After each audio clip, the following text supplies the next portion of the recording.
Hi, everyone. Welcome to Wonton Boys. episode 7. This episode, we're going to talk about math. What? Why? Yes, why is there a perception that Chinese people are good at math? And, where does that come from? What is your experience with this stereotype about math? I was definitely good at math when I first studied in North America, to be perfectly honest.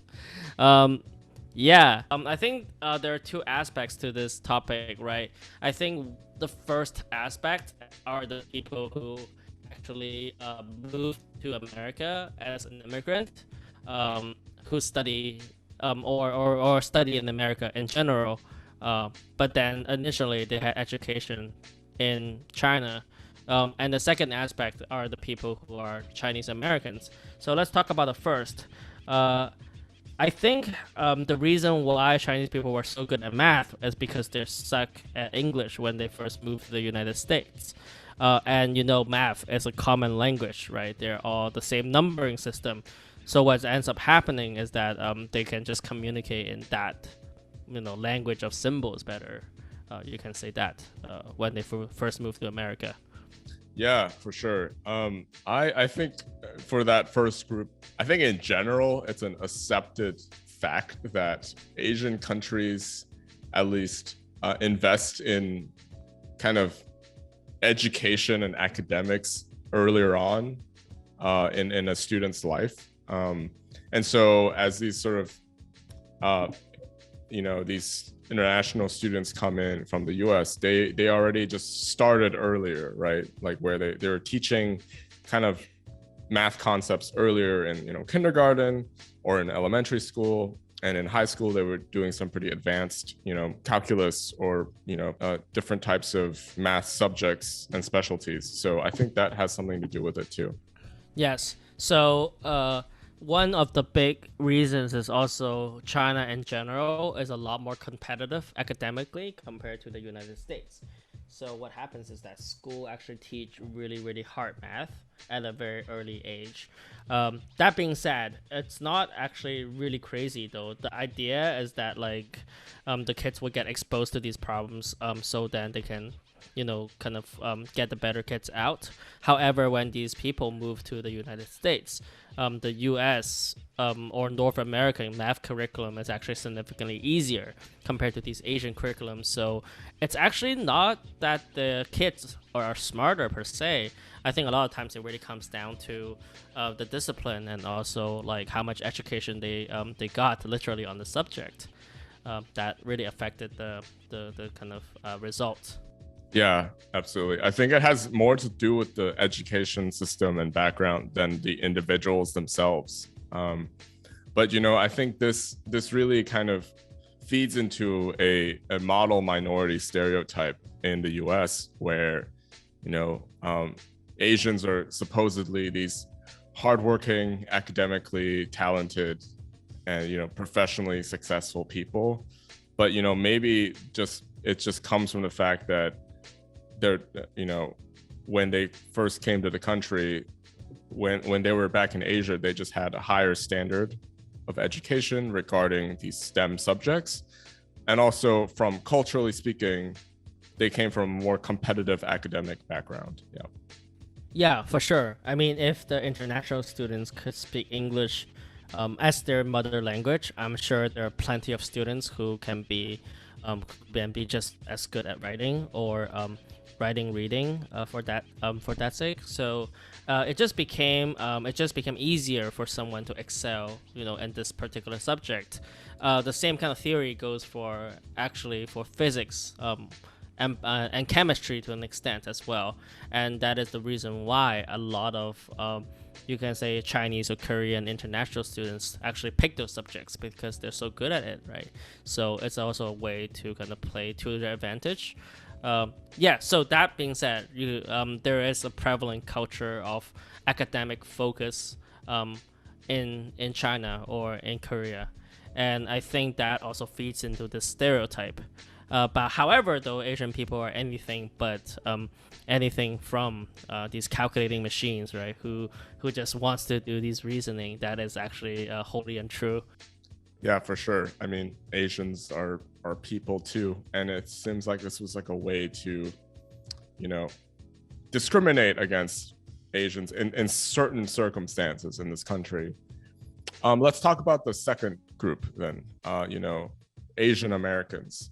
And so I think you brought up a really good point. So for Asian Americans who kind of grew up in the U.S., there's really two groups within that too. One was they had sort of super smart immigrant parents who came to the US, like you said, for physics and chemistry and high STEM subjects. So they already were exposed to those concepts and were pushed academically really hard from their parents.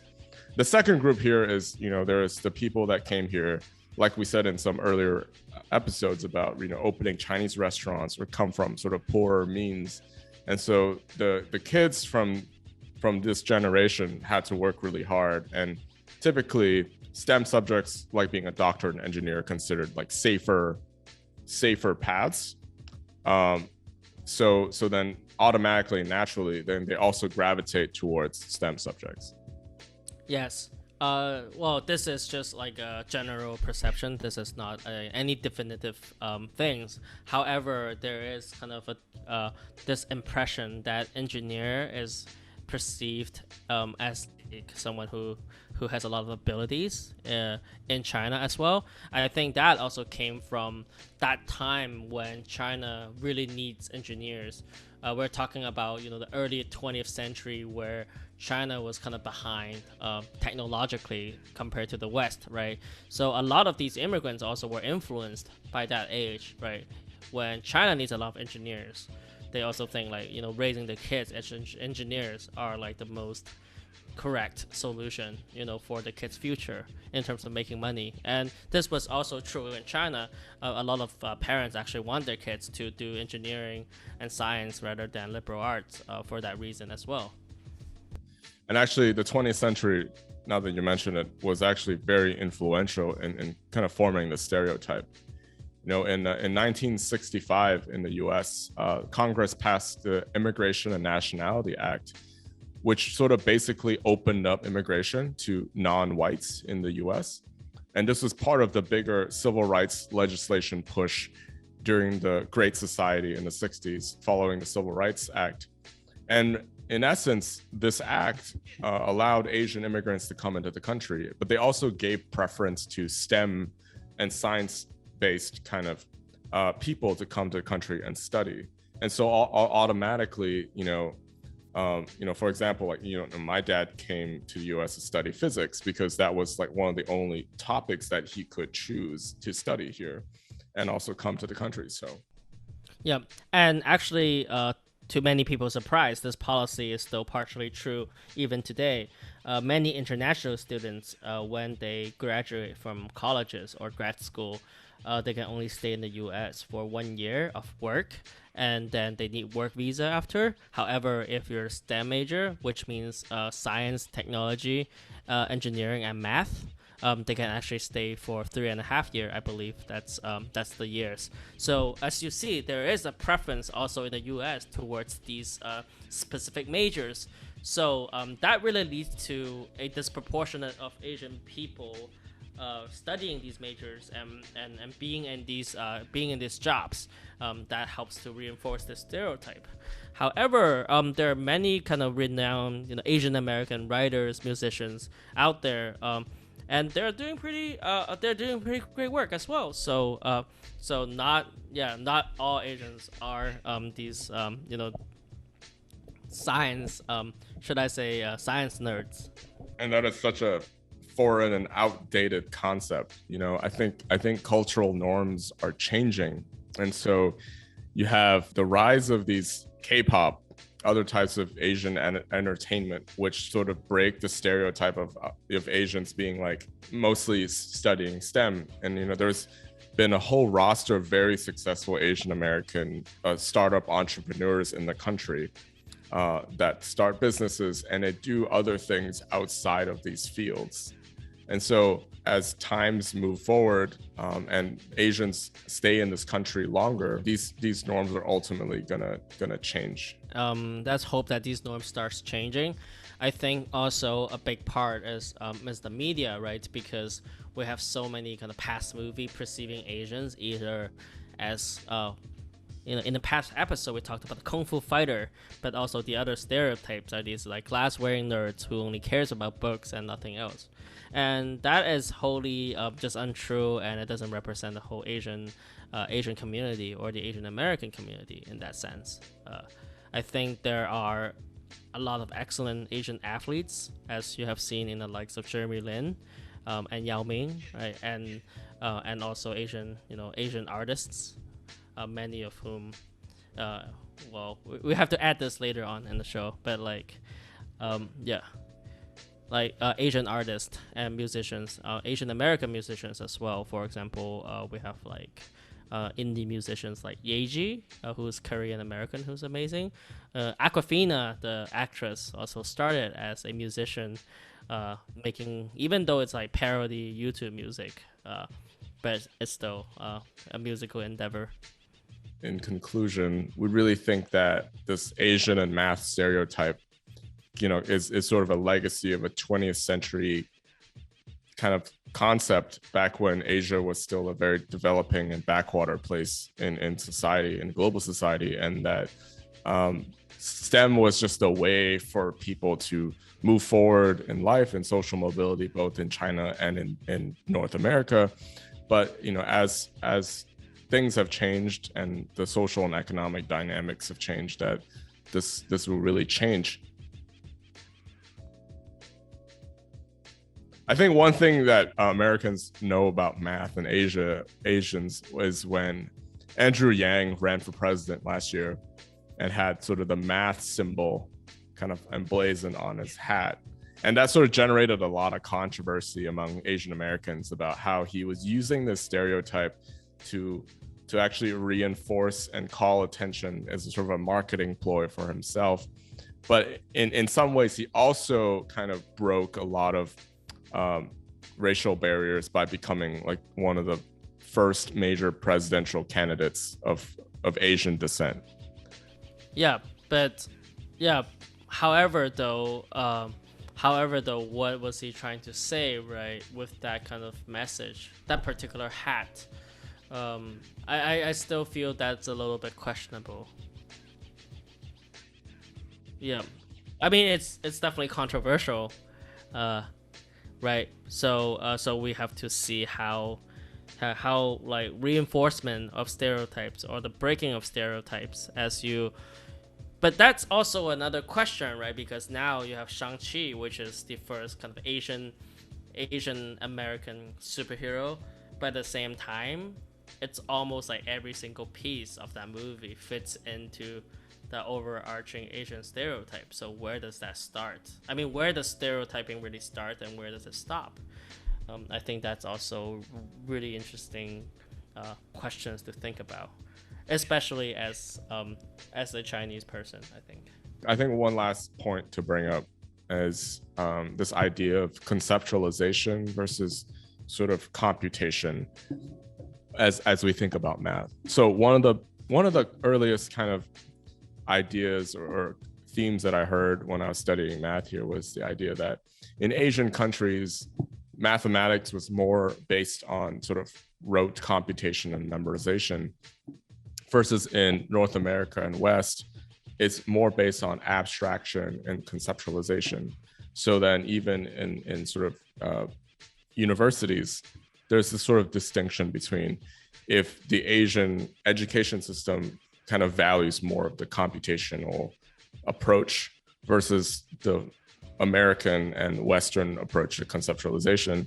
And I wonder if there's some truth to that, Peter. What do you think if that's a true idea? And how do you bridge that gap between these two kind of ways of looking at math? Yeah. Yes, I can definitely see. See your point here. I do agree that Asian curriculum on math is a lot based on computation. So I see this as two sides of the same coin. It's very similar to the conversation about modern art versus traditional fine art, where one side it's always about the craft. Actually, this not only happens in math education, but it also happens in fine arts education too. What I was saying is that one side is about craft and the other side is about concept behind the whole piece of art. Think modern art versus think like Andy Warhol versus like Da Vinci, right? You basically have great art on both sides, but for different reasons. So that's how I see this approach to math as well. I mean, math as concept really needs kind of conceptual education. However, at the same time, computation are kind of tools in which these concepts can get delivered, right? So I think that really expands to the topic of what math really is. I think, according to a lot of YouTubers, such as 3-in-1 Brown, this kind of concept can be really debated and really explained over and over again.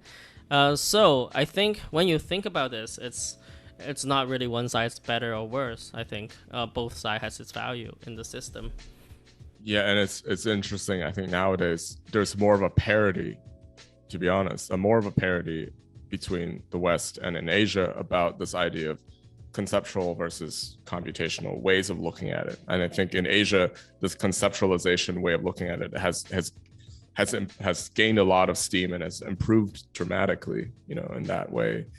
And it's not clear if the craft and computational side of math has really changed in sort of its perception in the West. So that's always interesting.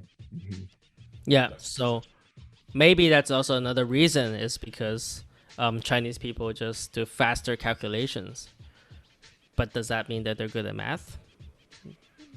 Maybe questionable, but that's something to think about. So this wraps up today's episode. Yes, thanks, Peter. And yeah, this wraps up our episode on math and in Asia. And I think last comments is probably if language was not a barrier, that you would see a lot more Asians in English, literature, liberal arts, and other fields outside of it. But for now, this association with STEM and math still exists. But I think we're encouraging our audiences to really question that assumption and to know that math comes in all sorts of different flavors. So please subscribe to our video, and I will see you next time.